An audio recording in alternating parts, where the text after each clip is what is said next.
सरपणी नदीला महापूर, बंधारे गावात शेतात घरात पाणी, मोठे नुकसान. नवापूर तालुक्यात मध्यरात्रीपासून मुसळधार पाऊस सुरू असल्याने पूर्व पट्ट्यातील ढोरपाडा, बर्डीपाडा आणि गडदानी गावांच्या वर डोंगराच्या पायथ्याशी असलेला लघु मध्यम प्रकल्प पूर्ण क्षमतेने भरून गेला आहे. या धरणाच्या सांडव्यातून मोठ्या प्रमाणावर पाण्याचा विसर्ग होत असून सरपणी नदीला महापूर आला आहे. नवापूर तालुक्यातील बंधारे गावात असलेल्या सरपणी नदीचे पुराचे पाणी नदी काठी असलेल्या 8 ते 10 घरामध्ये पाणी शिरल्याने काहीचे जीवनावश्यक साहित्य वाहून गेले, तर काही गावकरी रात्रीच्या काळोख अंधारात साहित्य बचाव कार्यात लागले होते.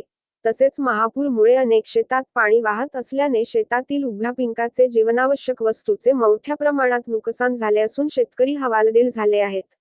विसरवाडी परिसरातील लघु मध्यम प्रकल्प मुसळधार पावसाने पूर्ण क्षमतेने भरले असून मोठ्या प्रमाणात पाण्याचा विसर्ग होऊन सरपणी नदी दुधाडी भरून वाहत आहे. बंधारे गाव